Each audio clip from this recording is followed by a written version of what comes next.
only have 8 to 9 slides, not more than that. And of course, we'll be going through a little bit of maths as well. And probably after those things, we'll come to a hands-on implementation. Okay, so I already have a pre-written code. So anyways, I'll go through it one after one. So I have the code for Joyce as well as for Joyce also. So I'll go through all of them, both of them. And if needed, probably you can ask your questions, okay, in between, or I'll try to answer them. Or otherwise, I can also at the end, we can discuss those questions. Yeah, hope that's fine, right? Okay. Fine, sir. Okay, good. So this is basically today's agenda. So there are like few topics of today. So I'll start with some what are the intuitions of a quantum algorithm. I already have seen that the previous speakers have covered it. Still, I'll go through very brief into that. And what exactly quantum advantage and supremacy, basic definitions of those. Then what exactly is a little bit of some tools which are needed to basically explain the problems of interest today. And then finally, then Deutsch algorithm and Deutsch. And at the end, we'll do some implementation, which I think is good. Okay, so let's come to what exactly is a quantum algorithm. So, of course, there are different kind of definitions are available throughout the internet or whatever that. If you have taken any quantum computing course, you can also find good definitions of this. But I mean, on a very generic way. So basically, it's basically you have a programmable quantum system. And programmable means you can tune the interactions between the qubits. You can manipulate the qubits based on your requirements. Okay. And to do that thing, you put some set of instructions. Okay. And finally, you get some kind of a result out of it. And once those results are there with you, you get some kind of do some kind of a post processing. And probably if those results are good enough, probably you can get a good answer from that. And probably if it is really good enough, probably it will be able to solve your problems of interest. Okay. So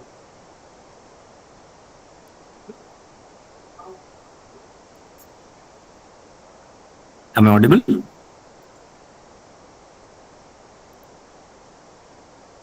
Yes, sir, you are audible. Yes. Yeah, I just switched from earphone to speaker. Okay, so that's why just sort of confirming things. Yeah, so what exactly, I mean, how do you do that thing? So basically, you start with to design a quantum algorithm. Of course, there is a cartoon image you can see on the left-hand side. Okay, there are 10 different steps for doing that. But I mean, I'll just also tell you about those steps in a little brief. So there are majorly 3 steps. Okay, so first of the step, which is quantum step, which is called state preparation. So where you basically do some kind of quantum operations to generate some state or develop some quantum state, and those quantum state will be represented. I mean, is represented in the Hilbert space, and then you apply some gates. There are a lot of different gates. Okay, single qubit gates, 2 qubit gates, multi-qubit gates. Okay, so some of the single qubit gates are Hadamard, Pauli X, Pauli Z, Y. So this kind of gates are there. Then 2 qubits gates are there like C0, CZ, this, and also there are, I mean, some complex version of those like multi-controlled X, multi-controlled NOT gate, autofoley gate. Those kind of things are there. And once you start with your state preparation, then finally you do some kind of a manipulation or apply some gates to manipulate those states. And finally, there is a end of the result, which is a classical step that is called measurement. So once you do the measurement, everything goes into a classical regime, and you get to see that what exactly is something realizable in our classical world. Okay, so now if I just break down the steps. So what exactly you do while developing a quantum algorithm? Of course, you have qubits, you have some gates. Now you have to do some kind of a gate operations or set of instructions you have to apply on those qubits to basically come up with a good algorithm which can solve your problem. So on the left-hand side, you can see the first step. The user has to come up with some computational problem to solve. Okay, it can be any problem of your interest that can come from finance, that can come from your what do you call that, chemistry. It can come from some maths or computer science, some algorithmic problem like TSP, or any kind of problem that of your interest. Once you have that thing, what do? You basically code it up with some kind of SDK. Okay, so there are a lot of SDKs are there. Today I'll be showing one of them. So Qiskit is one of them. Pennyline is one of them. Probably if you have already tried do some quantum computing tasks, probably you may have used one of those at least. Then once that is ready, basically write the code. I mean, after writing the code, what exactly it generates? It generates a quantum circuit. Quantum circuit is basically nothing but a set of instruction which will be given to the qubits one after one time. Sorry, yeah, please go ahead. Yeah. I thought anyone is asking some question. No, sir. Okay. No Okay, no problem. Yeah, so once those qubits, I mean, once you have the quantum set of instruction in the code, it basically generates a quantum circuit. So quantum circuit is basically what you have is a certain number of instructions that will be applied to a qubits on over the time. Okay, and once that gate is ready, on the circuit is ready, what you do? You basically transpile those circuits. Okay. I mean, of course, there are two ways that you can execute those circuits. One is quantum simulator that you can build in your own machine, which is a classical thing at all. It cannot go beyond a certain limit. Of course, there are ways to increase the number of qubits in a classical way.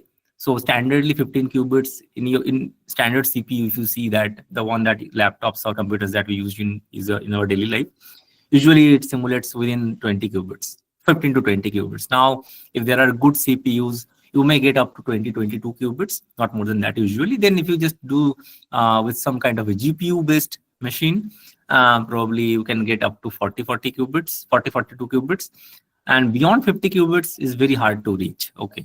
So now it means that if you have a quantum circuit, you cannot go beyond certain around 50, not more than 50. And now also that probably you can also increase the number. If there are qubits are not entangled, you can easily assume that the circuit will be a little bit easier to basically run on a quantum simulator.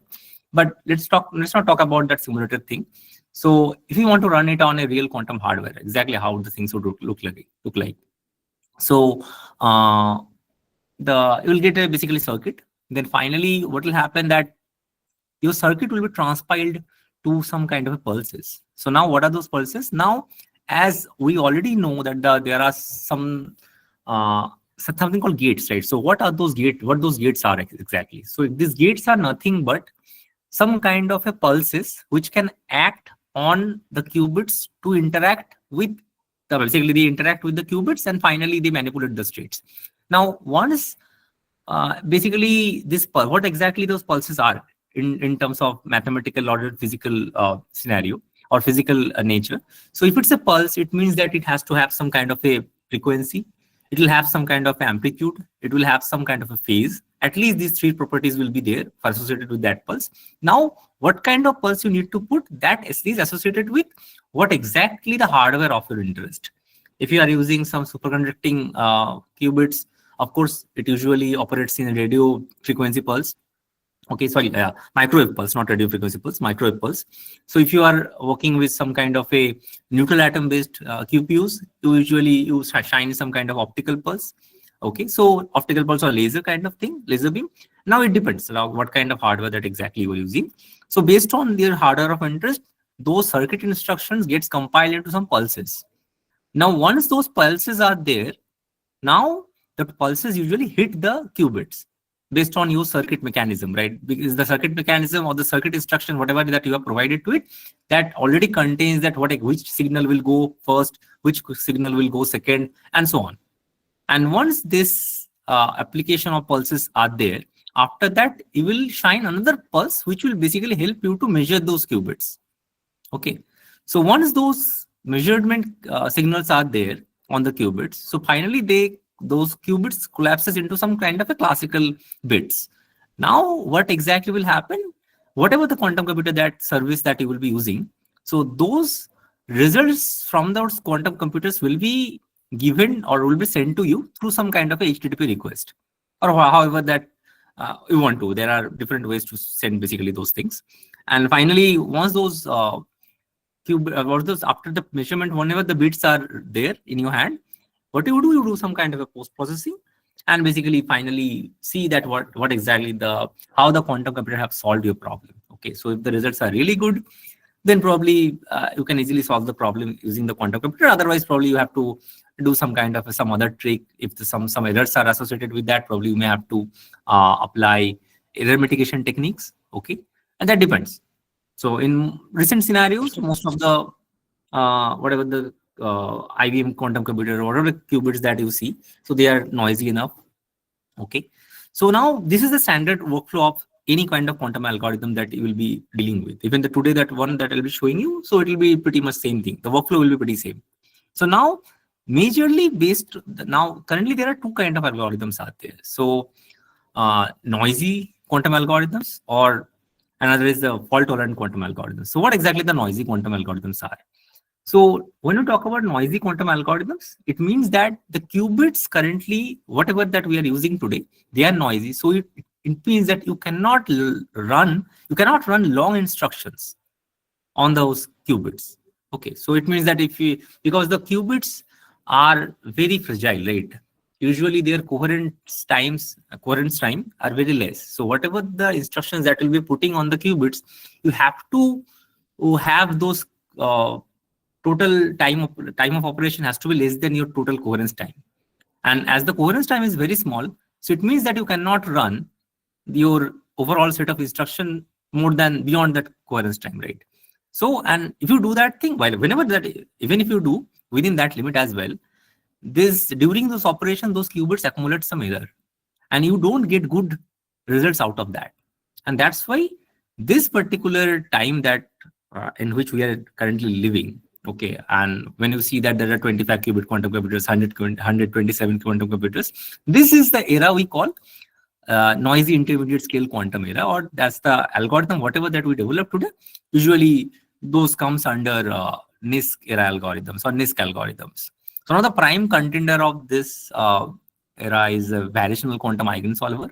Okay, so VQV is one of the prime candidate.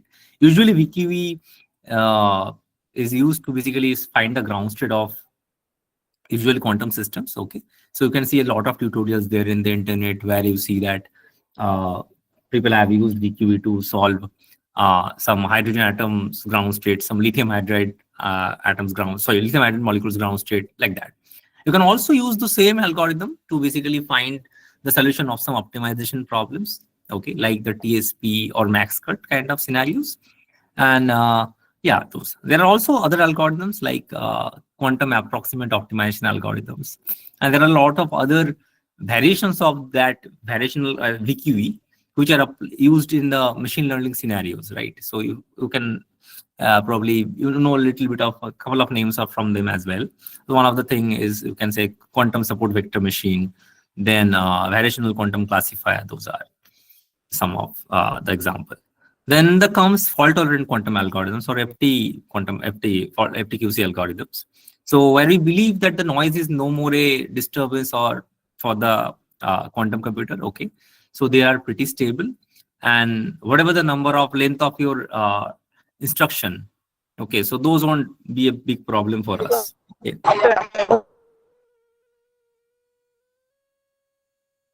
Okay, so it means that you can run your whatever the algorithm of your interest noise free way. And some of the examples of those are phase estimation algorithm, HHL algorithm, Shor's algorithm, like that. Now definitely, so these are some of the examples of it. Now, today's discussion is not associated with what those algorithms are anyways. So today's discussion is more on what exactly the quantum advantage or supremacy is, and how Deutsch algorithm or Deutsch also basically gives a signature around that. So before getting into those, so let's clarify the concept of what exactly quantum supremacy and quantum advantage is. So probably you are getting this news you have seen this news quite a few times in this last year, or probably in 2019, so that Google has achieved quantum supremacy, like that. And after the date of announcement of that particular paper or that claim made by Google, so then IBM also did something. Okay, so and they rejected the claim, saying that whatever the claim is there by Google is not something a legitimate one, because Google claimed that one of that experiment, which basically is something that you can run on a quantum computer within very small time, some seconds, 200 seconds like that. Any classical computer would take almost some years of time. Okay, that was the kind of claim. I'll not get into the experiment detail, but that was kind of a claim. But IBM claimed that that was not the case. You can get the same kind of output from the same experiment using a supercomputer, classical supercomputer, within some reasonable time as well. So, but the paper on the left-hand side, you can see marked with 2019. That was the first experiment where we see that something was claimed by some organization that they have achieved quantum supremacy. So what exactly quantum supremacy is? So on the definition, you can see at the bottom, it's a point where a quantum computer performs a task that no classical computer can complete within a reasonable time. And it means that there should be some kind of a task, and to measure that, whenever that we are talking about quantum supremacy, that it will be around a task. Okay, so it means that there will be some task. The task will try to solve with a quantum computer as well as a classical computer, and the target is, if we observe the time taken by the quantum computer is much lesser than the classical one, then we probably can claim that, yeah, through this experiment, we have established the quantum supremacy. Now, there is another side of the same coin, which is called quantum advantage. That is also having a different definition a little bit. So you can read it up from the slide, that quantum advantage is achieved when a quantum computer solves a problem faster or more efficiently than a best known classical computer. Although that these two definitions looks pretty similar, but there is a small catch between them. Otherwise, Google would have used the term quantum advantage using programmable superconducting processor in 2019. But they didn't do that. They did use the quantum supremacy term. Why is that? It means the small difference or the subtle difference between these two terms is, to achieve quantum supremacy, you have to solve some problem which is not something, which has to be a problem, definitely, but not necessarily has to be of interest of some real life problem. Okay, so are you getting my point or not? Okay, so probably I'll clarify it a little bit. So if you are having some problem, which is some mathematical problem or some kind of a very theoretical problem, if it is not even having any kind of real life applications, okay, but if you are still able to solve that problem better than a classical computer, it means the faster than a classical computer, you can claim that you have achieved quantum supremacy. But to get quantum advantage, okay, you have to solve a problem which is a real life problem. Real life problem is, suppose, a scientific problem, okay, like drug discovery, like some kind of a financial risk forecasting, or some kind of a real life optimization problem. Okay, so now there is a small subtle difference between these two things. One is saying quantum supremacy is about like solving any problem. It need not to be a real life important problem. It can be a mathematical problem. It can be some very theoretical problem which may not have any kind of application. But for having quantum advantage, it is necessary to have a real life value out of the problem. Okay, and today's talk is about quantum supremacy, not the quantum advantage. Okay, so here we see there is one problem. Okay, it's a mathematical problem where people try to solve it with a quantum algorithm, and they have seen that they are able to solve it using quantum computing in a much better way than a classical one. It means that problem is somehow carrying the signature that quantum supremacy can be achieved. Okay, although the year when this problem or this algorithm came by Deutsch, it was 1985. Okay, there was no such quantum computer in the cloud at that time, or probably not in the lab as well. So, but that was a theoretical proposition that if someone gets a quantum computer at some time in the future, which is today, okay, so you can basically verify that this particular problem has kind of a quantum supremacy signature. Okay, so that was something that's why I thought of basically clarifying these two things at the first, because otherwise it would set a different expectation. I don't want to get into that. Okay, so let's talk about the problem a little bit. Okay, so very small. What exactly the problem was when Google told about that quantum supremacy? Even the last year as well, you can see I think to 2024, at the December or November 2024, they also claimed that they did a task on quantum computer that would take some septillion years. I mean, they use their Willow quantum processor, which is, I'm not sure about the number of qubits in that processor. It was something around probably 100, something more than 100 probably.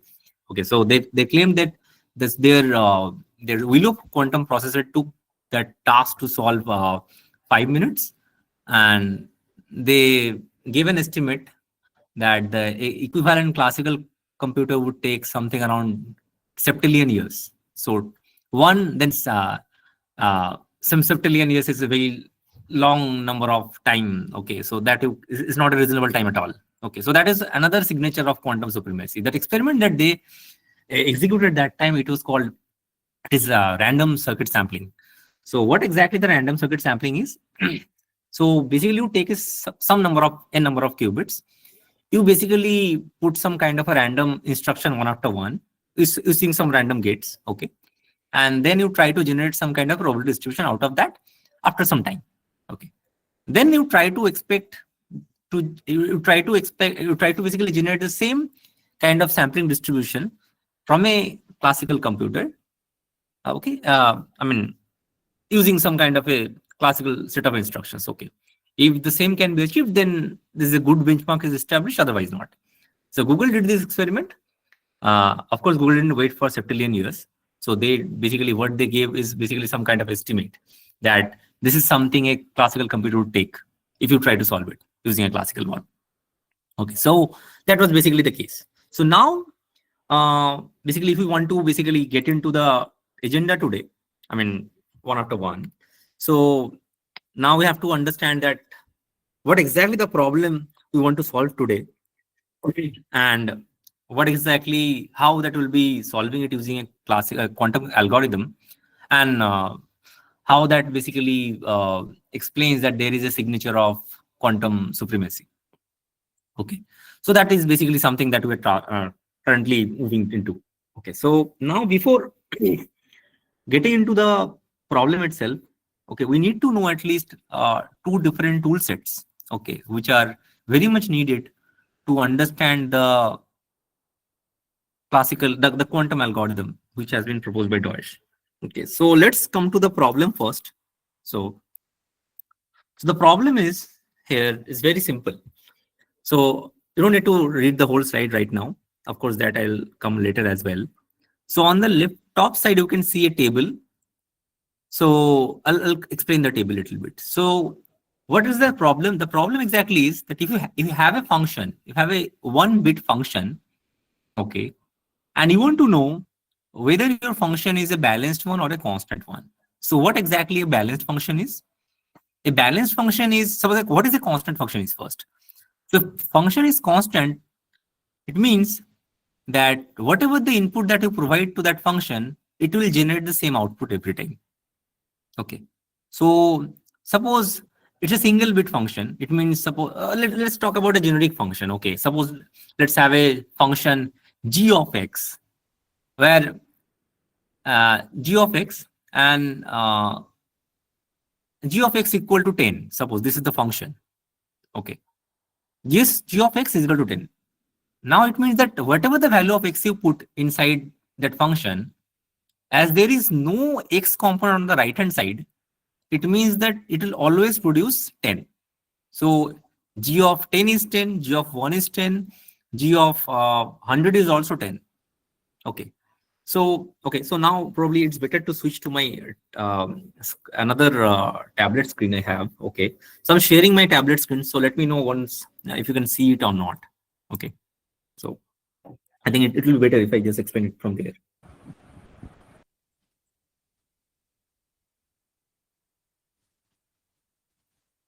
Yeah, is it visible? Yeah, it is visible. Yeah, so okay, so suppose g of x equals to 10. That is the function that I'm talking about right now. So now whatever the value of x is, if x is equal to 100, then g of 100 is also 10. Okay, if x is equal to 55, g of 55 is also 10. as there is no x on the right hand side, nothing is there from x on the right hand side. It means whatever the value that we put on the g, okay, we'll always get the same thing. Okay. Now the thing is, this is something called a constant function. So this is a constant function. Yes. So now what exactly is a balanced function? The balanced function is, suppose you have a function and there is a range of inputs that you can provide for it. Suppose we are taking a input range starting from 0 to 9. That's the range of my function. Okay. So my function's input is 0 to 9. Okay. So like that. I mean 0, 1, 2, 3, 4, 5, 6, 7, 8, 9. These are the inputs that I have. And if my function, suppose hx is my function right now, suppose some function, and there is some kind of a, some function is there with me right now on the right hand side, and which is already having some x. Okay. Some expression of x that can be x square, x cube, whatever, sine of x, cosine of whatever. I mean, it can be complex. It can be a complex function as well. So if my hx produces one output for half of the inputs and another output for other half of the inputs, it means suppose there are two possible outputs that I have. Okay. Suppose here is some function of x is there, some complex function of x is there, and now two possible outputs I have. Suppose for one output is suppose 5, another is suppose 2. Okay. So now if for half of the inputs that I have, it gives 5, and for other half of the inputs, if it gives 2, it means my function is a balanced function. Okay, so it means now what will be those half of the inputs? That can entirely depend upon the function itself, right? That is how I'll define the function in such a way so that it will always give either of these two numbers, either 5 or 2. Okay, now either it can happen that for 0 to 5 it is all giving 5, and for 5 to 9 it is all giving 2. Okay, it can happen. It can randomly happen as well. Probably for first two numbers you are getting 5, then again for last three numbers you are getting 5. In between all you are getting 2. Okay, if that is true, that is also a balanced function. Okay, hope the idea of balanced function is also clear. Okay, now the problem statement is here that someone has given you a 1-bit function. Okay, that 1-bit function is x. Okay, it means that x can take either 0 or 1. Okay, so x can be 0 or 1. Okay, you have to find out whether this function is a balanced one or a constant one. That is my question right now. I will have to find whether this fx is balanced or constant. That is my problem statement right now. It can be either of this. Okay, now if we want to find this out through analytical way, so what we'll do, the best way to do is basically suppose we put some kind of we put the value of 0 into the function. We see what exactly the output of that f of 0. Okay, first we'll put 0 and we'll get some kind of output a. Okay, and again we'll put 1 into the function and put b. Okay, so now the thing is, if a equals to b, okay, so if a equals to b, it means both the outputs are same. It means the function is a constant one. Okay, I mean that a or b can be 1. Suppose let's take a scenario where, okay, so suppose for now you can see that okay, you can assume that f of 0 is also 1, f of 1 is also 1. It means that a equals to b, it means the function is a constant one. Okay, it can also happen, the alternative thing can happen is, suppose f of 0 is also 0, f of 0 is 0, f of 1 is also 0. And here also we can get the same flavor that a equals to b. It means the function is a constant one. Then there are two scenarios that you can also see on the deck that I have, or the slide on the top left table. You can see, okay, although that is probably appearing a little bit smaller in your screen. Okay, So the first that the inputs are there, like there's something colored in violet. Okay. Okay, you can see that for 0 you are getting 1, for 1 also you are getting 1, and for if you are getting 1 for both inputs or 1 for 0 for both inputs, that means the function is a constant one. I mean, that is something what exactly I explained here in the screen right now. Okay, so then another question is, how do I identify if the function is a balanced one? It is very easy to check. If not, if f of 0 is not equal to f of 1, okay, it means then the function is a balanced one. Okay, so now if f0 is equal to 0 and if not f1 is equal to 1, then this also holds. Okay, if f0 produces 0 and f1 produces 1, then this is also true. It means the function is a balanced one. Or if f0 is equal to 1 and f1 is equal to 0, then also this function is a balanced one. And that is something what exactly I have represented there in the table itself. Okay, on the right side, just on the you can see there is a sky blue colored box at the bottom of the table. There is something written balanced, and there are 2 other outputs also given for them, just on the top of that balanced written box. Okay, so now my question is, so if we now understand that how exactly to identify whether my function is a balanced one or a constant one. So for a classical computer also, the process would be same, very much same. So now what the classical computer will do, the same thing, right? It will first try to put 0 into the function, okay, and see what exactly the value we are getting of the output we are getting. It will store it into something, and another thing it will do that with the other input that it has, right? It will again basically see that what exactly output it is getting if we put x equal to 1. And now the thing is, if the 2 things are same, then definitely it's a constant function, otherwise it's a balanced function. Okay, so now it means that the classical computer would basically do 2 operations. First, it will try to evaluate the function with one of the input.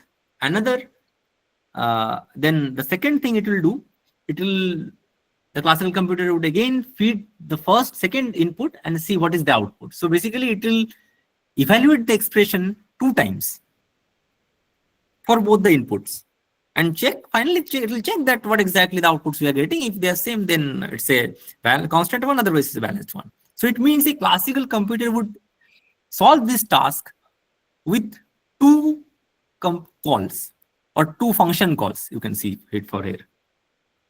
So I think it's pretty much clear. So it's quite clear that a classical computer would take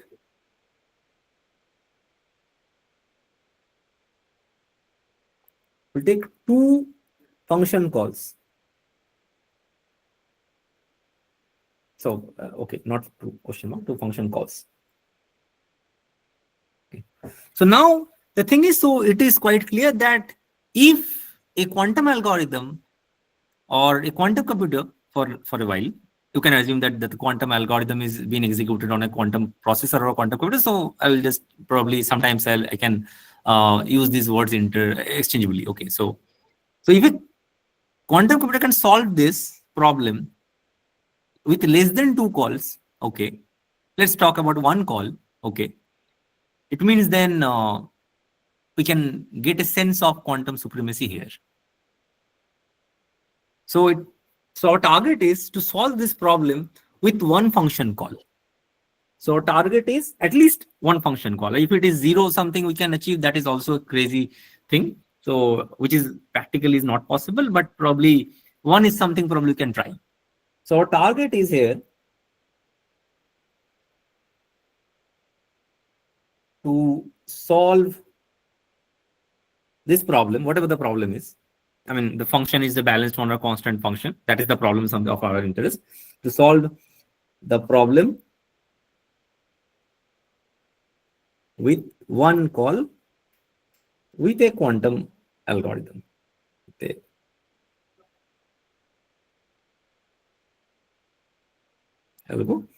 on QPU or quantum processor. That is something our target is right now.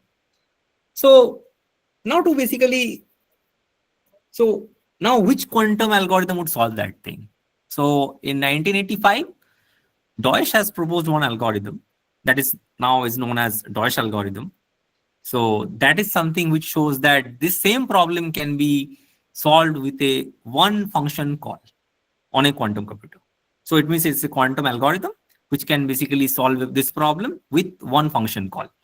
And we will show it right now that how exactly it solves the problem. But before that, we need to understand a few very critical concepts to understand that algorithmic concept. Okay, so I'll come to that. So right now, I'll just unshare this one. Just hold on. Okay. Okay, so now probably you can just focus on my deck again. Okay, so now as I told you that we'll now talk about a quantum algorithm which is given by Deutsch at 1985.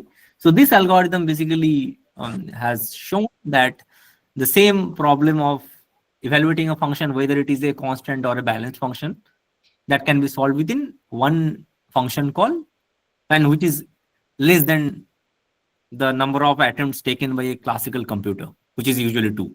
So 1 is less than 2, so it means there is a signature of quantum supremacy, not quantum advantage. Although, okay, so what are those two now tools that we need to learn first? So the two tools that we need to learn first are the concept of phase kickback mechanism, and another is the mechanism of quantum oracular computation, or concept of quantum oracles. Okay, that oracle is nothing but sometimes that we already have spoken about function. So a function, whenever it's a black box function in quantum computer, we call it a oracle. Okay, although there are a lot of different names you can use for it okay, but the quantum oracle is nothing but a black box quantum function. You can assume it for now. Okay, so but we'll come to that. But before that, let's come to a concept of a quantum phase kickback. So this concept is exclusive to quantum computer. You cannot observe these things in the classical computer. So let's start understanding the concept first. Okay, so what exactly a phase kickback is? So from the definition is phase kickback is a quantum phenomena where phase information of target qubit is transferred back to a control qubit during a controlled operation. Okay, probably it's very hard to understand. Okay, what exactly is phase kickback? But from the image on the left hand side, you can see. So that basically explains everything. I'll just explain it one after one. And if you have any question, you can stop me in between. Probably I can try to answer a few questions if you have from that. So you all know in maths or matrix or linear algebra that there is a concept of eigenvalue equation. So in standard eigenvalue equation, we write Ax equals to lambda x, where A is the operator, x is the state, lambda is the eigenvalue, and x is the state again. Okay, so this is the basic eigenvalue equation we write every time. Okay, whenever that we study so linear algebra. Okay, so this is a very famous equation. Okay, there are some methods to basically compute the eigenvalues. So those are not something of our interest for today. Okay, but the first equation you see written in the red color, that exactly is inspired by a coming from the idea of the eigenvalue equation. So what we are telling it here? So say psi be the eigenvector of an unitary operator, okay, u, with the eigenvalue I theta, e to the power I theta, or e to the power, or e to the power I think it's better to say not exponential to the power I theta, it's better to say e to the power I theta. So why exactly e to the power I theta? Because you use the unitary matrix, so it will always be the eigenvalue will be always 1. So you can take the norm of it and finally you get the eigenvalue. So but for now we'll consider that if u is the unitary operator and psi is the state, and for which that you are getting eigenvalue of e to the power I theta here. So now we'll do some kind of operations of a 2-qubit system to basically And that particular operation will help you to understand how exactly the concept of phase kickback occurs in a quantum system. So the first qubit you see, there is a 2-qubit circuit you can see on the top, on your picture, on the slide, on the left top. That the first qubit has started with a 0 state, and the second qubit has started with a 1 state. Okay. And now we have done a couple of operations. We already also have marked the state in between. Okay, that T0, T1, T2. These are the states which are appearing in between before applying different gates. So here we'll little bit use the concept of tensor product. Hope it's I think the speakers who have already taken the sessions, they already have discussed the idea of what exactly the tensor product is. So if you have any question, I can explain you. That's not a problem. Okay, you can raise your hand or whatever. You can ask a question over the mic as well. Okay, so the T0 state, you can see. Are you able to see my cursor here? Yes, we are able to see. Okay, great. So this T0 or T0, the T0 is basically a tensor product of 0 state and 1 state. Okay, and which is nothing but you can 0 tensored 1, or you can also write inside a single ket 0 1. Okay. Now the T1 state is nothing but you get it after applying Hadamard on the 0 qubit or the first qubit, and you don't need to apply anything on the second qubit, which means that you are applying identity gate on the second qubit. So now it means, so how do you get a T1 out of T0? So to get T1, you have to apply Hadamard on the first qubit and identity gate on the second qubit.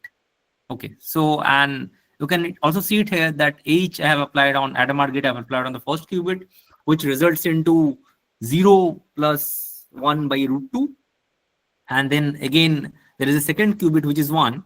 And finally, you get a tensor product of 0 1 plus 1 1 by root 2. Okay, hope it's clear. It's nothing but that I've done a tensor as multiplication. I have just not written that intermediate step, which is basically 0 plus 1 divided by root 2 times 1 ket.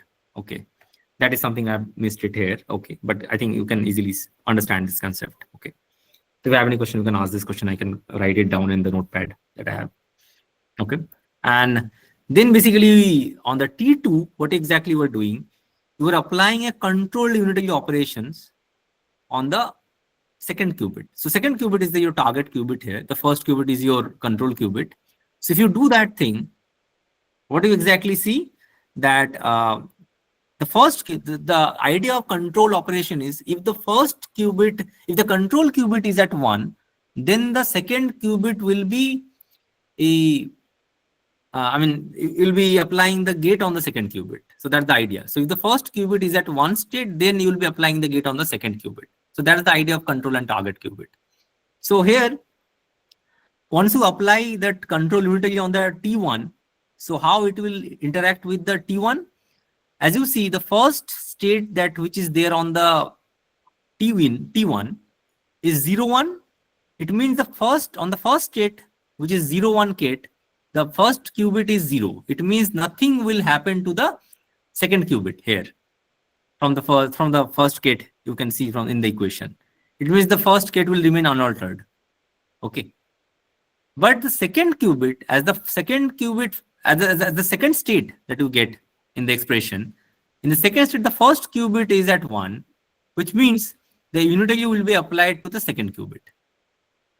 Because the first qubit is at 1, it means the gate will be applied to the second qubit. That is nothing but that's why I have written that 1 times tensorized U of 1. And that I have marked with a red ink as well. You can see it here. Okay.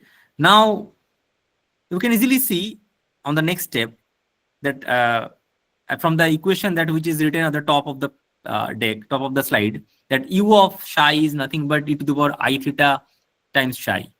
So now, after applying U on the second state, what I have done, I have taken up the eigenvalue to the power I theta in front of the second state. Okay, so that's why the state is 0 1 plus e to the power I theta 1 1.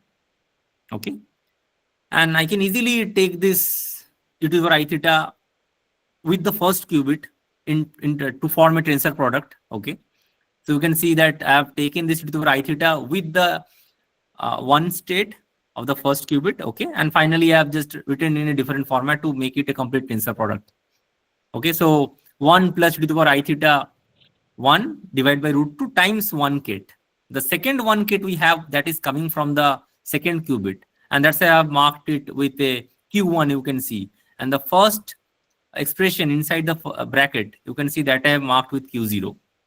And now you can see there are two also, there is a blue line, blue arrow, which is coming from the third mathematical expression to the last mathematical expression, which says that you are applying the U gate on the second qubit.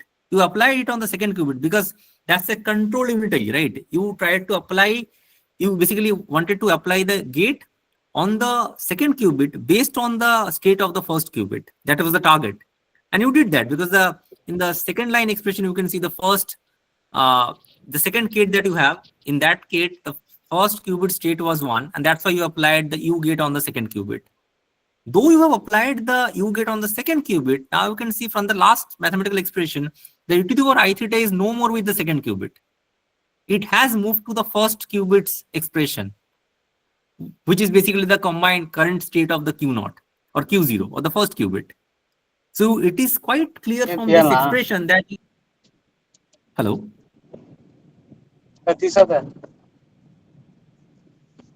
Any question? I think so. Somebody has unmuted. I'm going to mute them. Oh, okay. So it means that you are applying the gate, U gate on the second qubit, but that phase information is attached to the first qubit right now after applying it. That is something which is called phase kickback. You apply a phase transformation on the second qubit, but eventually it gets applied to the first qubit itself. So it means that you are trying to apply a gate with a control operation. The control is on the first qubit, but you are not, after the application of the gate, what you are getting, that the effect of the application of the gate is now realized on the first qubit itself. So that is something called a phase kickback mechanism, and which is kind of a like key fundamental component of lot of other quantum algorithms also. And it is a little bit hard to understand if you don't consider quantum mechanics, but in a quantum world, this is something how the phase is interacts. So phase is something that interacting with the qubit state or quantum states. Okay. So the basic information that I want to provide you. Yeah, please, Dr. PV. Yeah, please. Hello. So will Yeah, you yeah, please please. explain again Can T0, you hear T1, and me? T2? Sorry, what? Sir, will you please again explain T0, T1, get T0, get T1, get T2 again? Yeah, sure. Definitely. Okay, let me just switch to the notepad itself. Okay. Is it visible? Okay.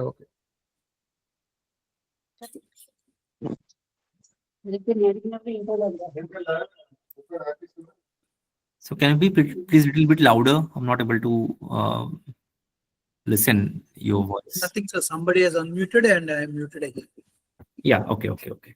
So from the expression, okay, so this is that the circuit was this.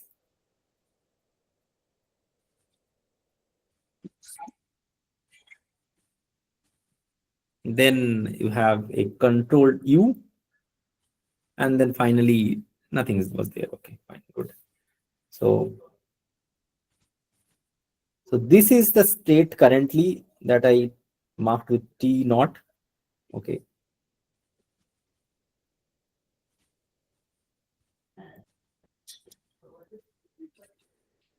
Okay. So what is T0? T0 is the starting state. Is 0 tensorized with 1. Is it clear?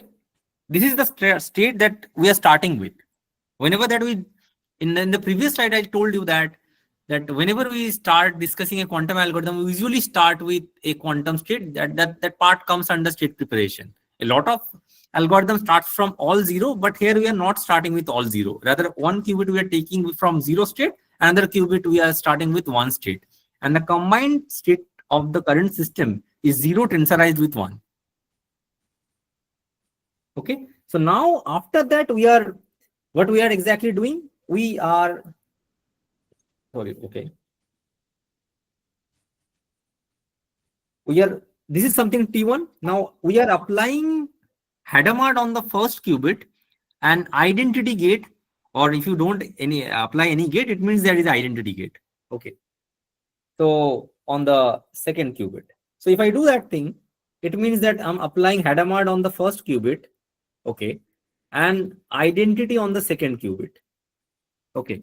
What will happen? Nothing will happen to the second qubit, right? Because second qubit is identity gate. If you multiply identity matrix with another matrix, it becomes identity matrix itself. So it gives you the same state. Nothing changes. So if you apply the first, if Hadamard gate on the first qubit, it gives you 0 plus 1 divided by √2. Okay. And the second qubit will be same as 1 state. I mean, it was previously in 1. You just have applied identity gate, and after that, it will be same as the previous one. It is now 1 state. It's same as 1 state. Okay. So here also 1. Here also 1. Nothing changes. Okay. Now I'll just basically write it in a different format, because in the slide also you can see that I didn't write all the mathematical expression because it was a little bit smaller in space. So now I'll write the entire expression. And now I'll just do a tensor product with these two expressions. Okay. So 0, 1 and 1, 1 divides by √2. Okay. So just 0 times this, 1 times this. I mean,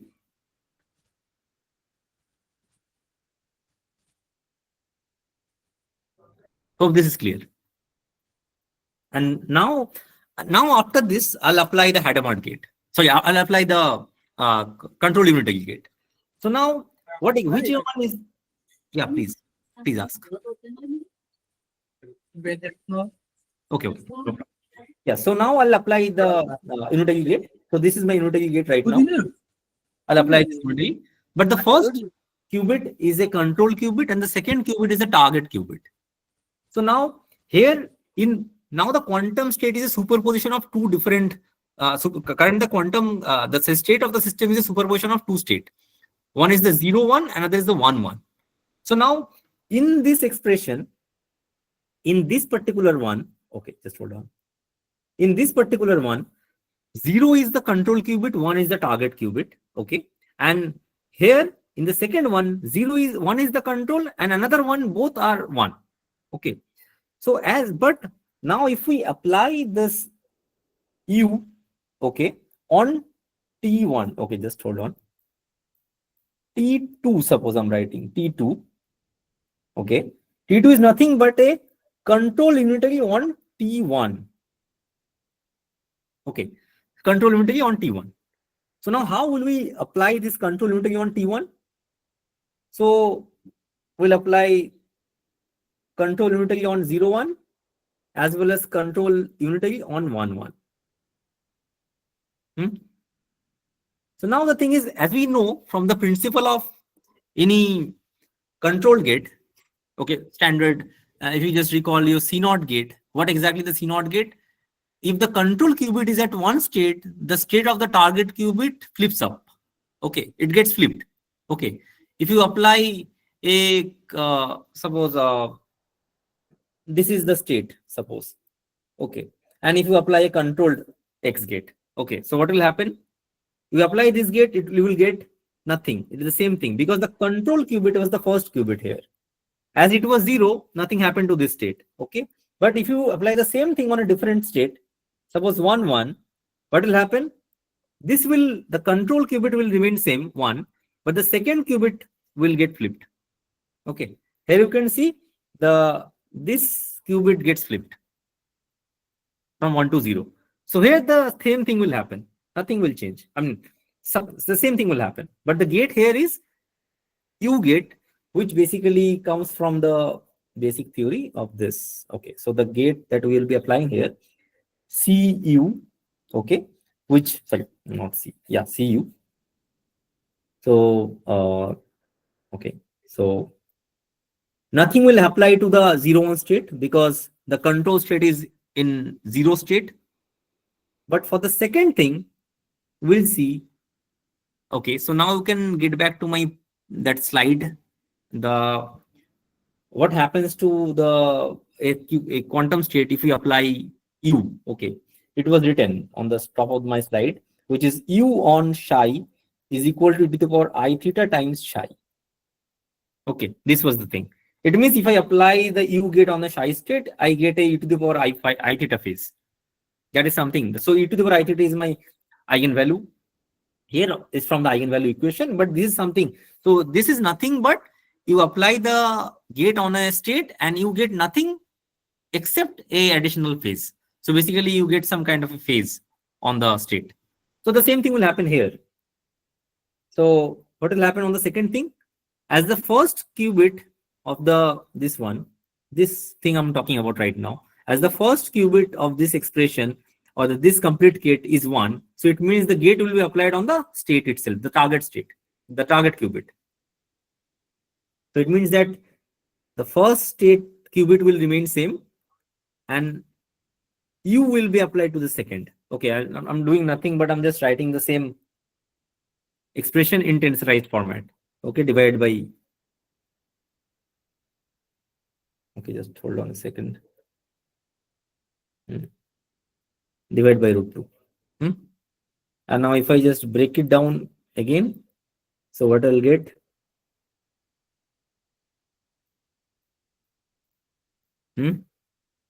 Okay, so I'll just put 1 by 2. Now this e to the power I theta is a basically scalar, so it will not contribute inside the expression. I can just take it out. Okay, just hold on. Okay, I'm again transforming them back to 1, 1 state. Okay, now if I just take this e to the power I theta out, then it will be tensor product of 1 and 1. Both state, first qubit state and second qubit state are 1. So I'm getting that 1, 1 gate inside it. And then this. And this is the expression, I think you can all sense it. And then again, if I just break it down. Okay, so I'll just break it down in this way. As I break the steps, it will make it a little bit easier for you to understand it.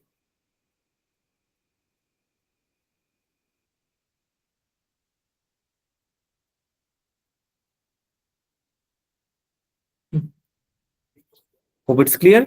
Now I'll take this qubit out of the bracket, or basically take it out from the expression. Okay, and I'll get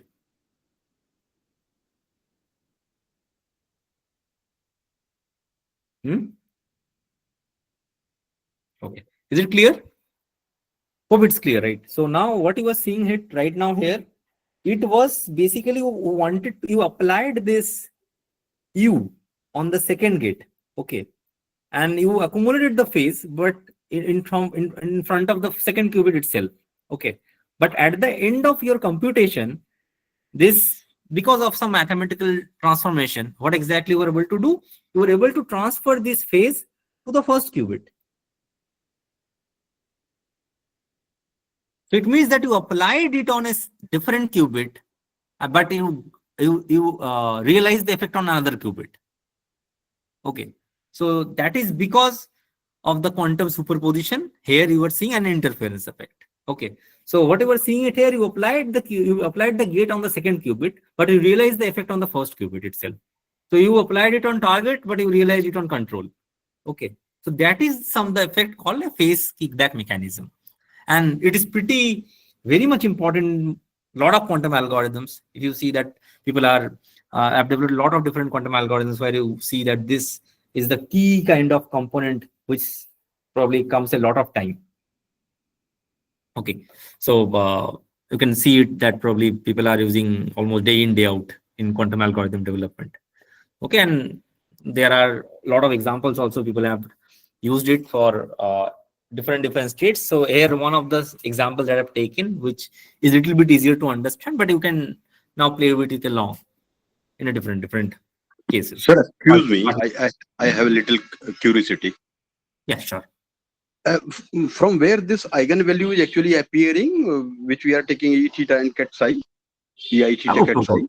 Okay. So there are gates, right? I mean, in quantum computing architecture, or in quantum computing, what exactly you do?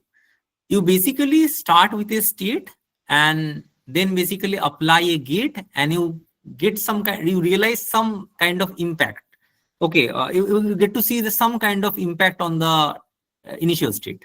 Okay, that is something that probably you usually see. Okay, probably I can easily explain it using my notepad. Okay, so Right, sir. just hold on. Yeah, suppose what you usually do, you start with a state.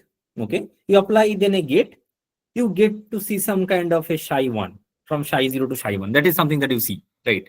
So you start with initial state, you do some kind of operation, you get a final state. So you can also represent it in a different way as well. In this way, I think it's better to realize. So you start with psi0, you apply some gate. I mean, in all the quantum mechanics, the quantum computing, the gates are unitary matrices, and you realize this one. You finally get this one. So basically, flow of time is on the arrow. Okay, so you apply it. So what exactly happens in this transformation? What exactly you are doing it here? So if I just take a 1 qubit state, so in 1 qubit states, you can represent it with the block sphere. So this is a block sphere for a while. You can assume it. So if this is the state, suppose this is the state right now. Okay. So this is the, okay, just hold on.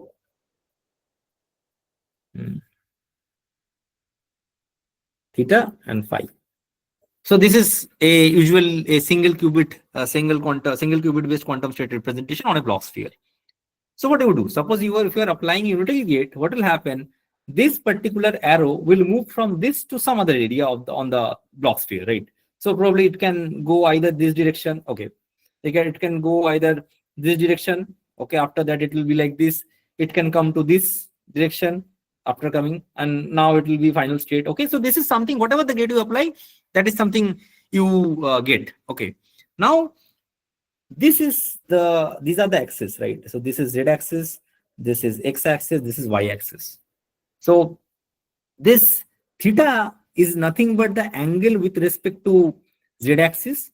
This phi, okay, probably it's better to write in a different things. Okay, I think I would write here phi, and although this is not the right thing, but yeah, for now you can assume that the theta here on the xy plane, okay, that is that angle on the xy plane is nothing but the theta. Okay, and there is another angle which is from the z axis, that is phi. Okay, so for now you can assume this thing. Okay, and you can write it as a e to the power, the general expression will be cos of phi by 2, okay, 0 ket plus e to the power I theta for this expression. Okay, sine of phi by 2, 1 ket. Okay, so if you want to basically represent the same thing on a matrix representation, it will be a column vector.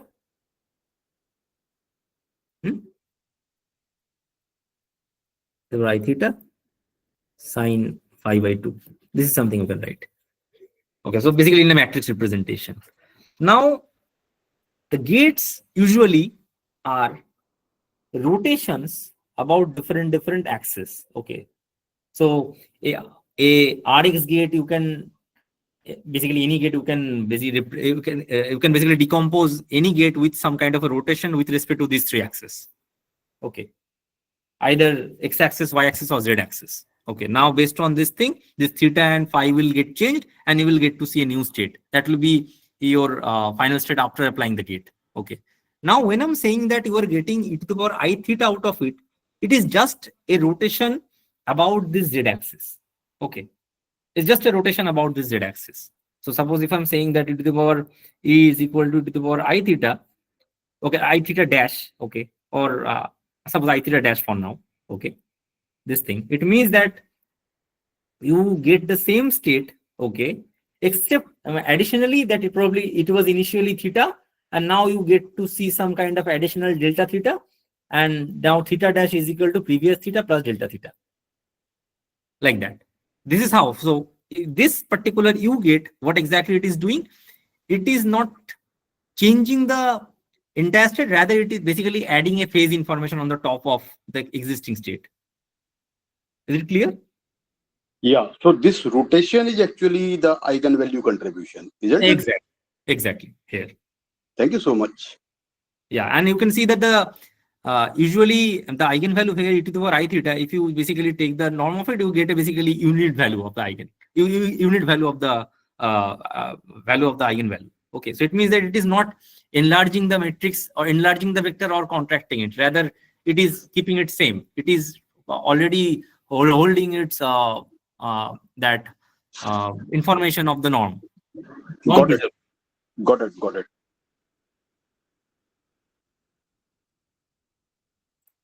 Yeah. Okay. So yeah. So now this is basically a phase kickback mechanism. Now let's come to the second thing. So let's call quantum oracle, because this is very much important information right now. So what exactly it will happen? It will do here. So a quantum oracle is nothing but a quantum function evaluator. You can see it for now. Okay. So how it exactly does the thing?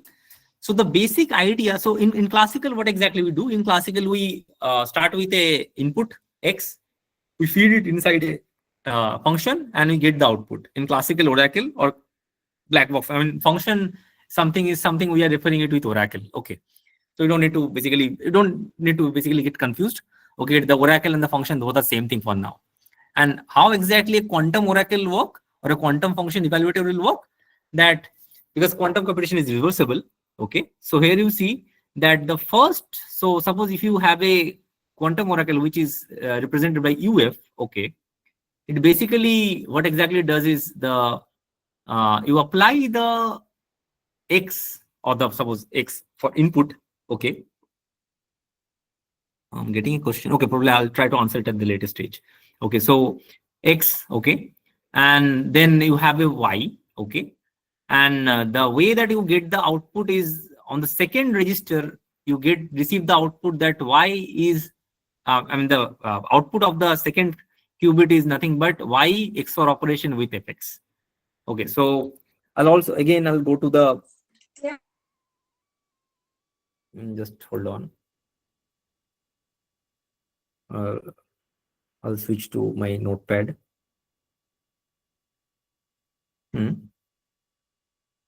So what exactly, so you get your input here, okay, and then you apply a black box function or black box quantum oracle. Okay, you get the same x input on the first qubit, what exactly you gave for the first time, and the second qubit, if you start with y, where you want to basically see your output, you realize the output as this. Okay, that y XORed with your f of x. This is something that we usually get the function evaluation operation on a quantum thing, or a quantum oracle or a quantum function, whatever they say. Okay, now it's very easy to see because now we already know the XOR truth table, right? You can also get to my slide. You can see that there is the XOR truth table.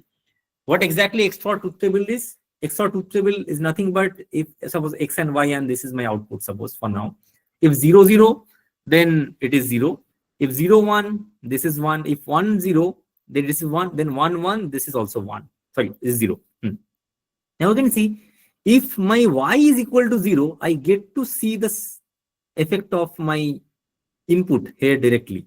Okay, it means that now if I consider my y equals to 0, okay, suppose. So what will be my output of this second qubit? 0 XOR with f of x. Okay, 0 XOR with f of x is nothing but f of x itself. So it means if I take a oracle with these two inputs, where my first qubit is already having input and UF is my function where I have like encoded my quantum function. Okay, and second qubit, if I start with that 0 state, at the end of my computation, oracular computation, I get to see the value of fx in the second qubit. Okay, so this is something a quantum oracle will work. Okay, so now there are okay, I'll again come to my slide. Okay, so now you can see, so this is something that how you usually evaluate it. Okay, now you can see on the bottom, I have done the same thing what exactly I just showed you right now in the notepad, that if you take the first qubit as x and second qubit as 0, you get to see the output of your fx at the second qubit, second register. There is also additional effect we get to see. Okay, on the second qubit, if we just start with the second qubit at minus state. Okay, so what is exactly that? So let me show you that, show you the effect right now. So suppose you are doing this thing, this minus. Okay, so this is something that this will be okay. What will be the output here? So how will get prepared this state? That's the question first. Okay, to get to this minus state, what do we have to do? We have to start with 0. Okay, we have to apply X gate. Okay, then Hadamard gate. Okay, then we'll get the minus state. Okay, so if we do this thing on this circuit, we'll get a circuit like this: X 0, X gate. Okay, Hadamard gate. Finally, this UF. We want to check what exactly the output of this circuit. Okay, the same thing, right? So here you are basically getting the minus. Okay, just hold on. Here you are getting the minus state right now. Okay, so if you do this thing right now on a quantum oracle, you will see this part.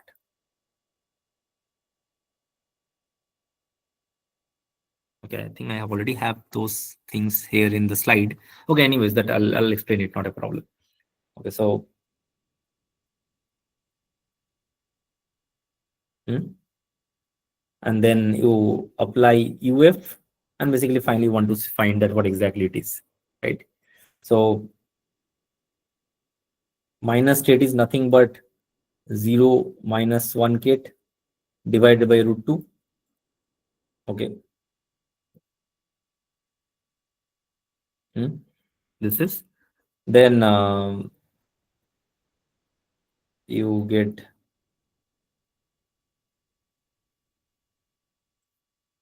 you are applying UF. So if you apply UF on X0 and apply UF on X1, okay, what exactly you get?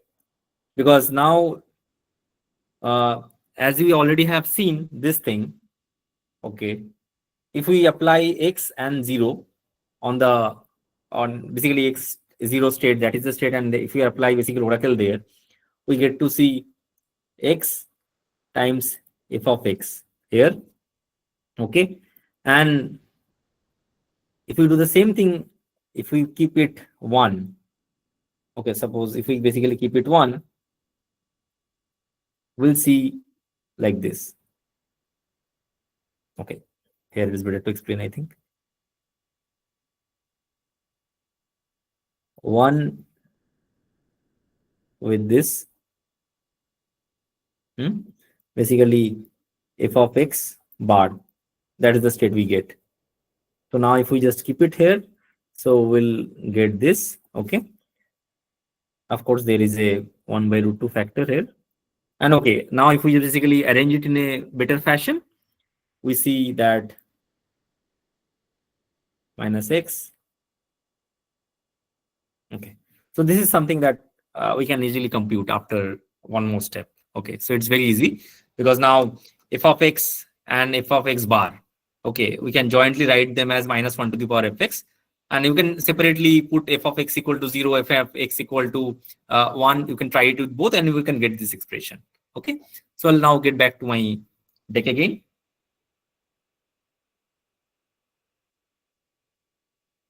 Okay, so now you basically get to see the second. So now you can see the black arrowhead I have added on the right hand side. You can see that this is the thing that I was discussing about in the notepad.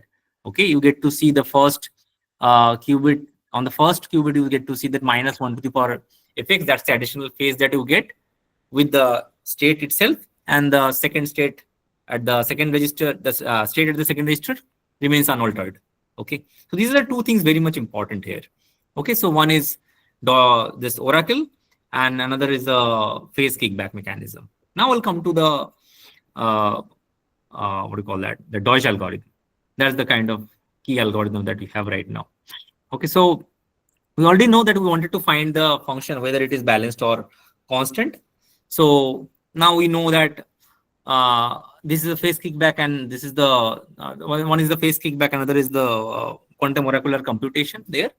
And we now have a quantum circuit, which will basically help us to find out whether our way of enabling or doing quantum algorithm can basically give us the result of whether the function is balanced or not in a one call or not.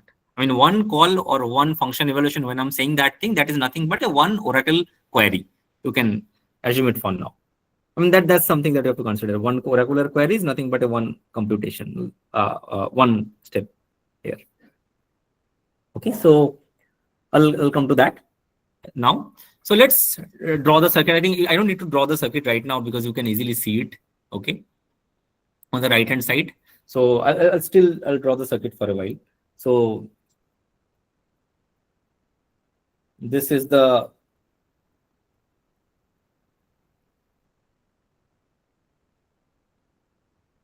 okay. So this is something we have here. Then we apply Hadamard gate here. We apply Hadamard gate here. We then apply UF, and finally one more Hadamard here at the end, and finally we do the measurement. We don't do any kind of operation at the last second qubit we have. Okay, so how we'll do that thing? Okay, so this is very easy. So from now on you can see. So I'll just break it down the operations one after one. So I'll just mark it with a red. Okay, here suppose the state is T0. Here the state is T1. Here it is T2, as I already have done in one of my previous step. Okay, so now I'll just do what exactly T0 is. T0 is nothing but 0, 1 this. Okay, or you can write it as 0 tensor 1. Okay, then again I'll just apply Hadamard gate on both. Okay, so I'll apply okay, if I just apply the Hadamard gate on both, what exactly will happen? The first qubit will be like this. The first qubit will be transferred to +1, and the second qubit will get to -1. Or we can also write it in this way. Okay, I'll just write the first qubit in this way. Okay, hope it's clear. I'll keep the second qubit intact. Okay. Okay, why I have done it? Because I already know. Just hold on a second.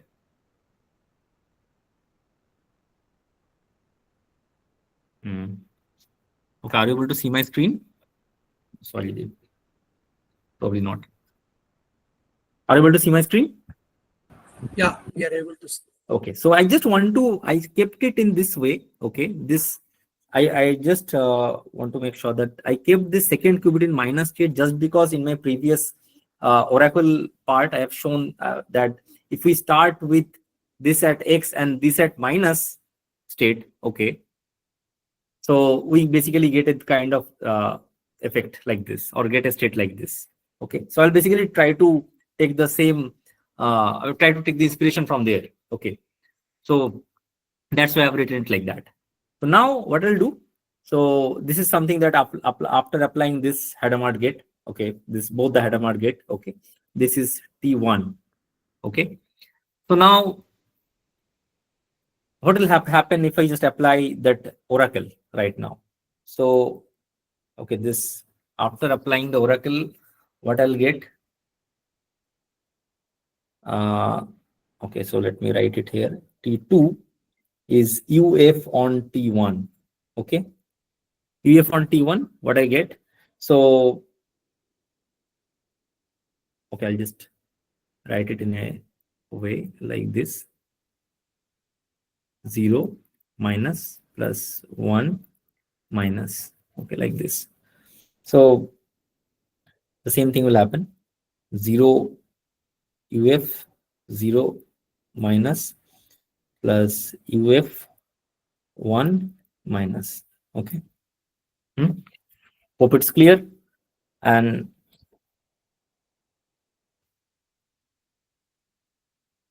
so if I just take some further step, I mean, write a couple of more steps after that, I'll get, now I'll take the inspiration from here.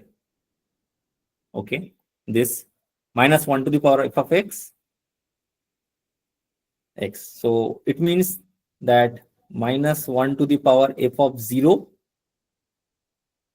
0 and minus, and here also minus 1 to the power f of 1, 1 minus, and finally 1 by root 2.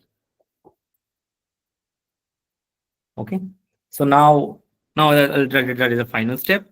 So here I can easily just make it minus 1 to the power f naught, okay, 0 plus minus 1 to the power f naught, 1, okay, 1 by root 2, sorry, okay, 1 by root 2, and the second qubit will remain unaltered. Okay, now what will happen if the function is balanced? Okay, so if the function is balanced, so if the function is constant, okay, so the constant means that f0, f1 is same. Let's consider that is equal to 0. Okay, for now. So if we do that thing, so just hold on. So now I'll just put the expression here. So it means that minus 1 to the power 0, 0 plus minus 1 to the power 0, 1 divided by root 2, okay, times minus. And the same thing will happen like this. So if I just simply just put minus 0 to the power 1, minus 1 to the power 0 is nothing but 1. So this, okay, I can write this, right? I can easily write this. Now, finally, from the circuit, you can see I have another Hadamard gate at the first qubit. So if I do that, if I apply that Hadamard gate here, so what will happen to this state? This state will get transformed to the 0 gate, and the second qubit will remain minus. So it means if I now measure the first qubit, my first qubit will take a state 0 gate. Okay. This is when my f of 0 is equal to f of 1 is equal to 0. Okay. Now I'll do it for the same thing when f of 0 equals to f of 1 equal to 1. Okay. So I'll do the same thing. F of 0 equal to f1 equals to 1. So if I do that thing right now, minus 1 to the power 1, 0 gate, plus minus 1 to the power 1, 1 gate, divided by 2, when root 2, times minus. Now what will happen to this?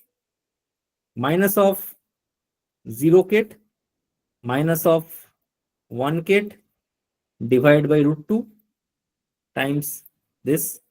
Hope it's quite clear from the expression. Now I will basically rewrite it. Minus of 0 plus 1 into this. Now again, we have already a Hadamard gate here, right? Sitting Hadamard gate here. So what I'll do, if I just apply this Hadamard gate here on this particular qubit, first qubit, we'll get minus of 0 state times minus. So even if my f of 0 equal to f of 1 equal to 1, I get 0 state, but additionally I get a phase. But whenever I do the measurement, I'll not get to see this phase. I'll only see this 0 state. Okay, I'll only see this 0 state. Now I'll check that what will happen if my function is a balanced function. Okay, so it means either f of 0 not equals to f1. So one thing I can check it with what? That my f of 0 equals to 1 and f of 1 equals to 0. So I'll take the same expression, minus 1 to the power f of 0. So I'll write 1 times 0 ket plus minus 1 to the power f of 1 it was. So I'll put 0. Okay. And the second qubit will remain same. So I'll just write it.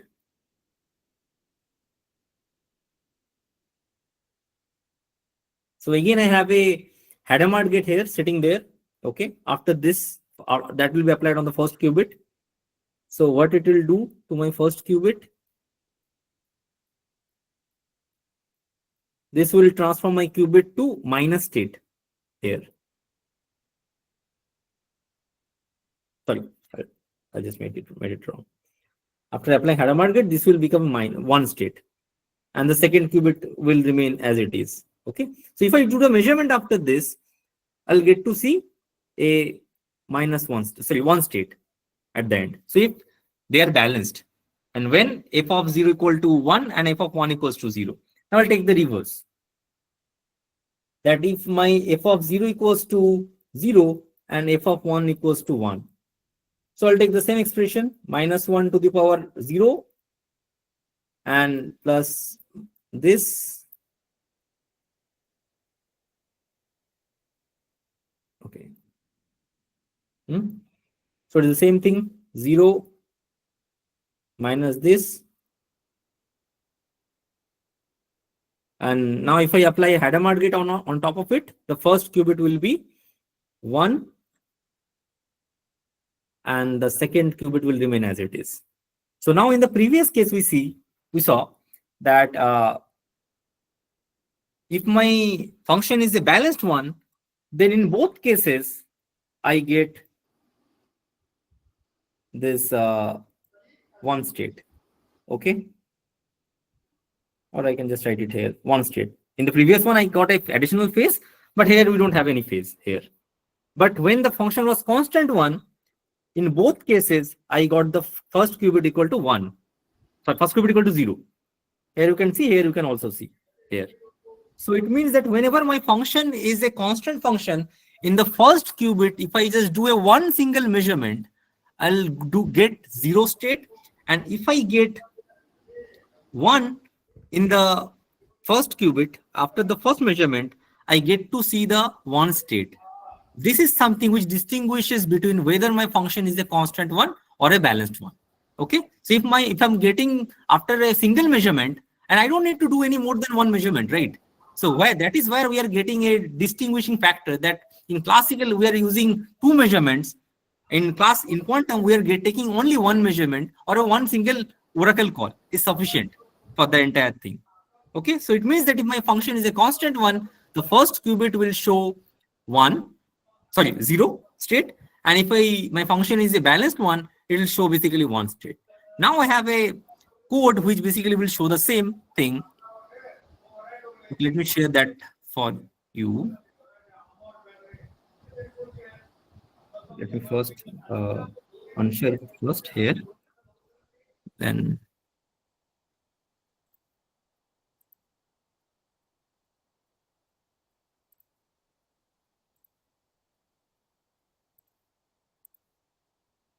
okay, is my screen visible? Yeah, it's not. Yeah. So this is a small code. Okay. So how are we designing it? Okay, just give me a minute. My charger is my laptop's charge is pretty much down.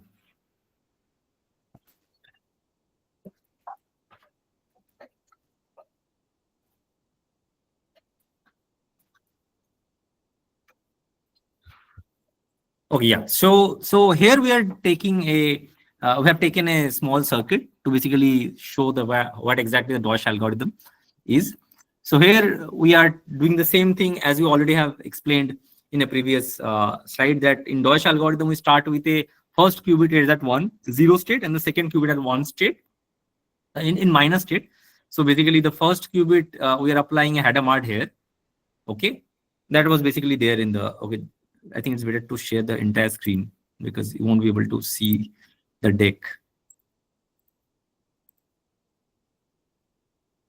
Okay. So,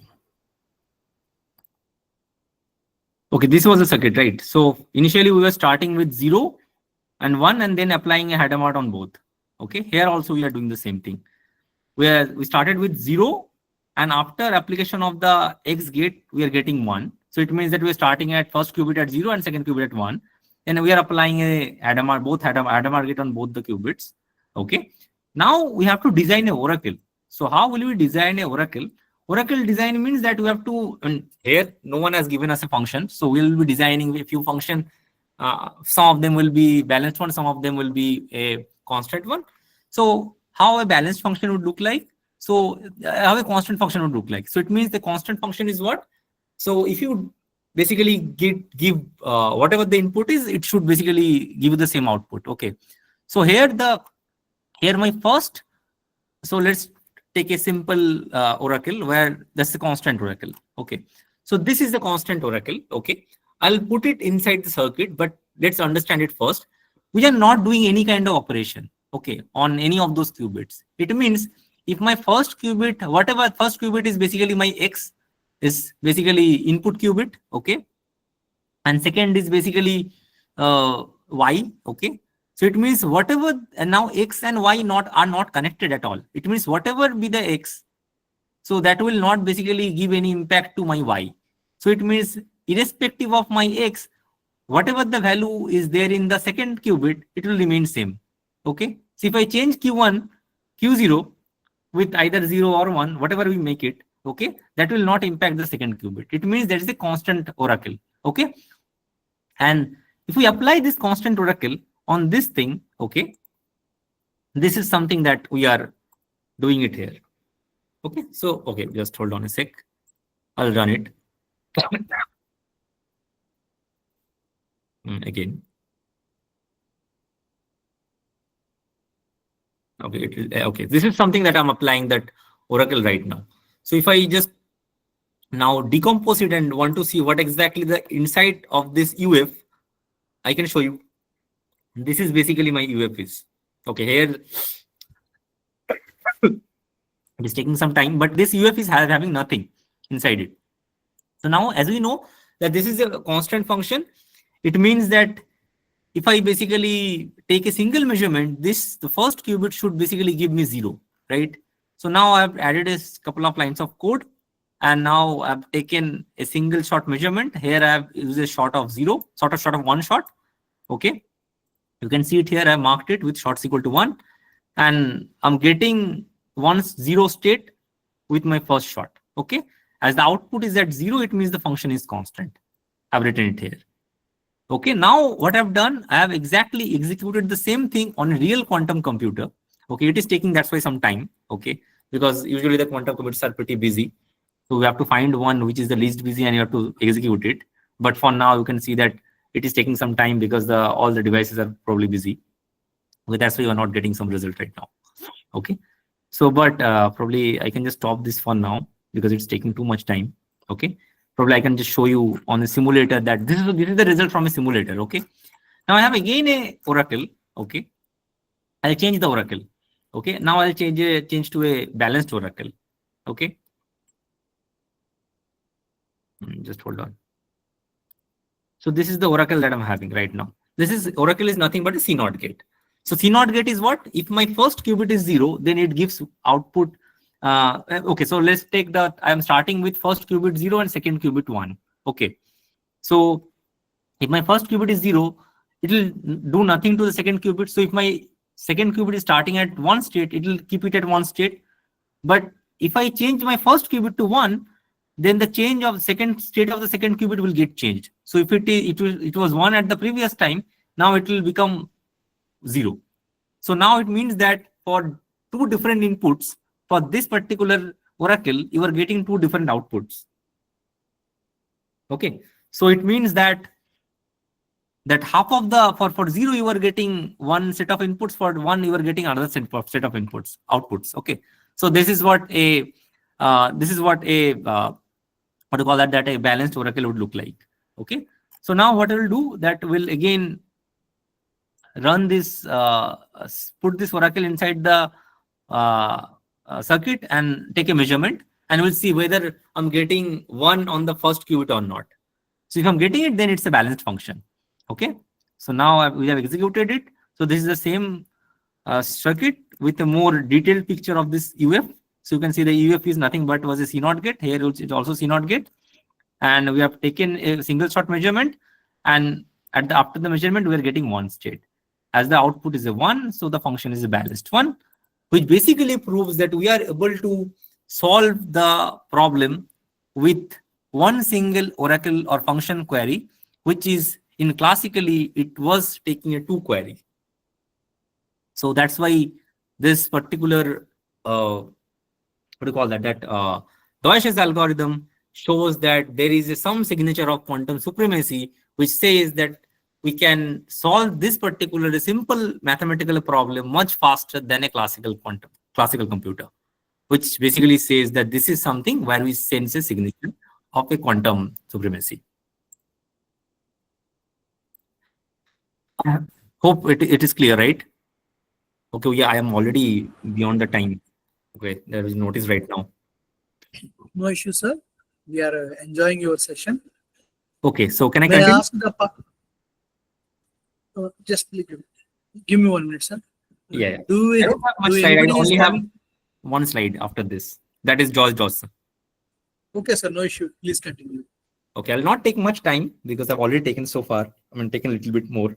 So, so okay, I'll not basically do it on the notepad. Rather, I'll basically explain it through my existing some notes. Okay. So hope the idea of Deutsch algorithm is clear. So now after Deutsch's algorithm, there was a question. It came into the mind that what if my function is not a single bit function, rather it's a n bit function. Okay, so will it also be possible to solve it in a faster way? Will it be able to solve it in a faster way? So can we solve it in much faster than a classical computer? Okay, so that was the question. So now in the case of Deutsch's algorithm, the question is now the same. The question is little bit different. The question is here, my function is now a n bit function, where n is the length of the bit. So it means that, starting with some n can be 10, n can be 20, n can be anything, right? So now the target is, my function is the n bit string function. And if you basically give a n bit input to a function, so it will give you some kind of outputs. Okay, so that's the case for now. Okay, so it means that if for all those n bit inputs, so for n bit, so suppose if we have n bit function, so what are the possible set of inputs? 2 to the power n possible inputs are there, right? Now, if you see that for all those 2 to the power n number of inputs, if the output is equal to same, it means the function is a constant function. If for all those 2 to the power n, out of those 2 to the power n inputs, if half of those inputs are having one particular output and other half is pointing to other output, then it means that it's a balanced function. Okay, so that's the basic idea. So now if we basically want to solve it on a classical computer, what exactly the classical computer would do to solve it? Okay, so the classical computer, we have to see first that how many possible inputs are there. There are 2 to the power n possible inputs. So let's take the n equal to 5. Okay, for now. So what exactly n equal to 5 is? It means the number of possible inputs are 32 possible inputs are there. Okay, so 2 to the power 5 is equal to 32. Okay, so now if for all those 32 inputs, if you are getting same output, okay, then it means the function is constant. Okay, but will the classical computer be checking all those 32 inputs? at a stretch? Not at all. Okay, so what it will do? It will test 17 only. Okay. Now the thing is, what you need to confirm that if half of the inputs are pointing to one output and other half is pointing to other output, then it means the function is a balanced one. But the sense is a little bit different here. Now, if you, let's consider that you tried 16 different inputs, starting from the same. Okay, starting from the first. And you got the same output for all those 16s. Okay.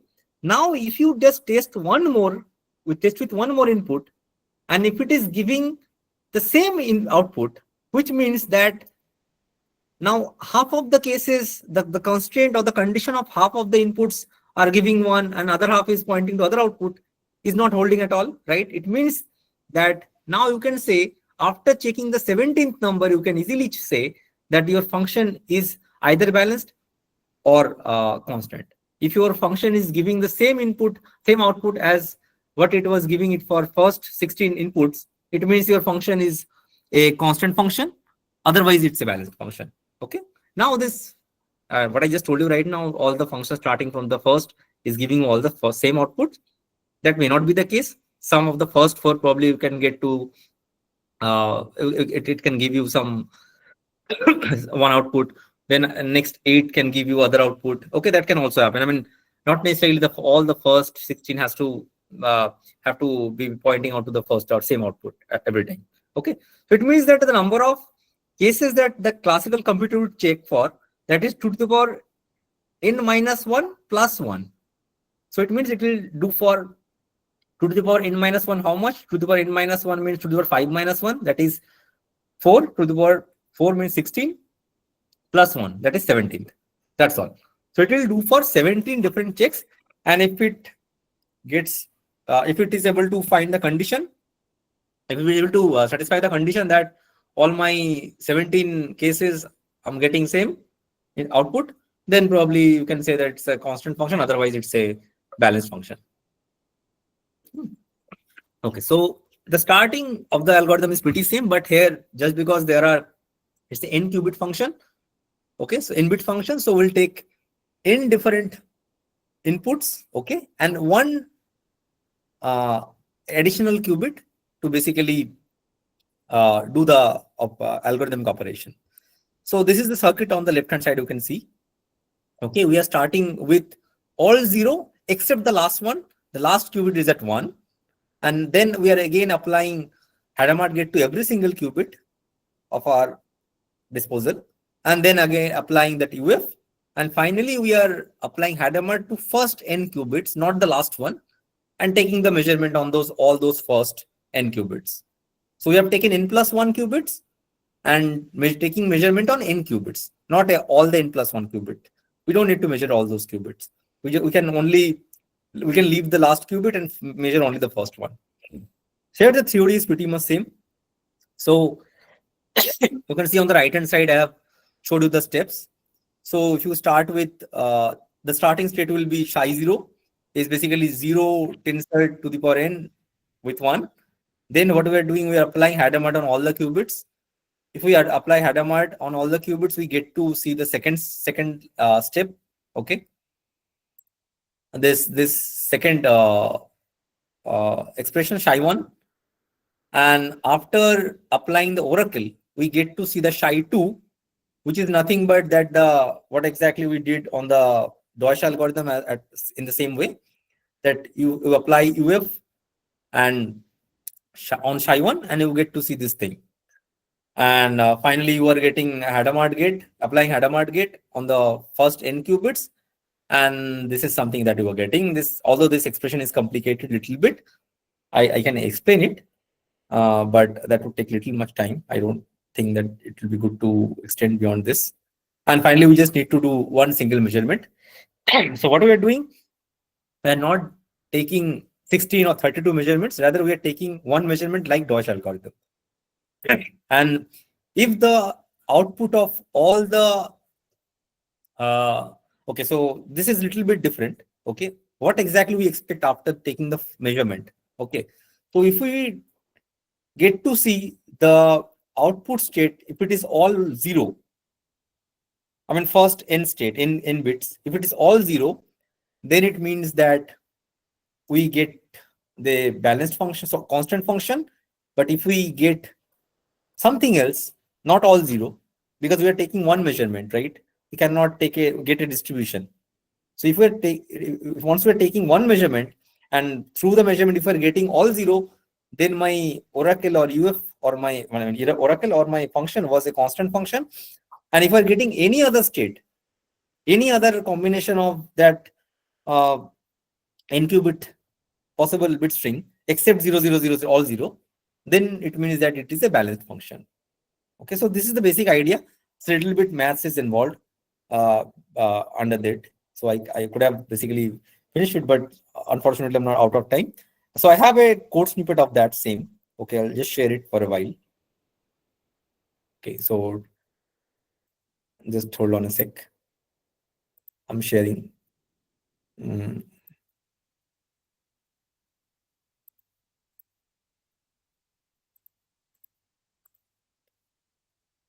Okay, so this is my code. Hope it's visible. So this is my Deutsch algorithm. I just did in the same way. Okay, so this I'm starting with last qubit equal to 1 and all are 0. And this is basically then Hadamard on the all the qubits. Okay, then I have a oracle here. Okay, so I can design a balanced oracle or a, what do you call that, constant oracle based on my requirement. Okay, so here is one of the oracle, which is a balanced function. Okay, so in balanced function, what do we expect? The result will be not all zeros. It will be something else than all zeros. Okay, so if I just plug it into the circuit, this will look like this. And finally, again, Hadamard on all the first n qubits, and I'm only measuring all those first n qubits, not all. And you can see that if I just apply it for 1,000 times also, I'm getting 1 all. If I do just measure it for 1, I can do the same. I can. Okay, just hold on. I'll just run it from first.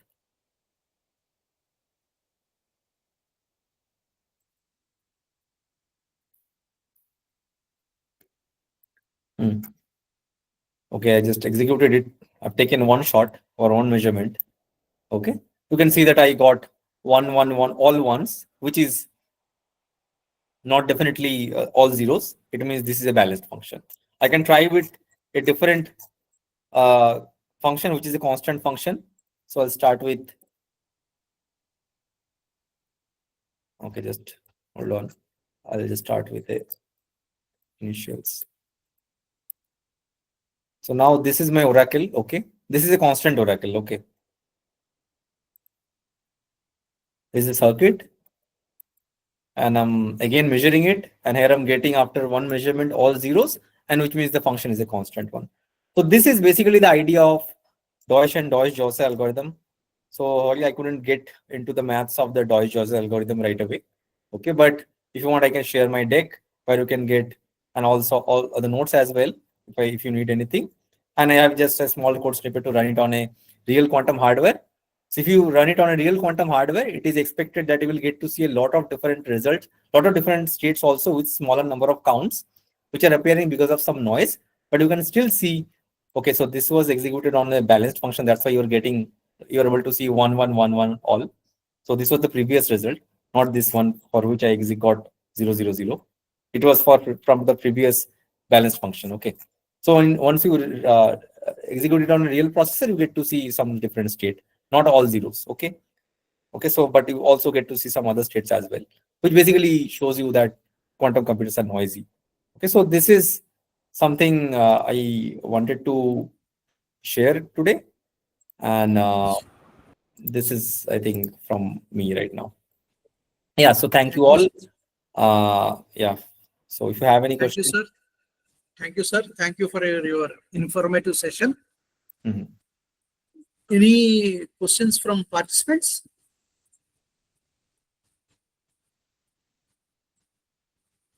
No issue, sir. Thank you very much. Thanks for extending the session also. Thank you. Thank you very much, sir. Sir, please share the PPT, I will share with my participants. Okay, okay, thanks. Sure. Thank Thank you. you. Thank you very much. Good night. Good night, everyone. Thank you for being patient. Thank you, sir.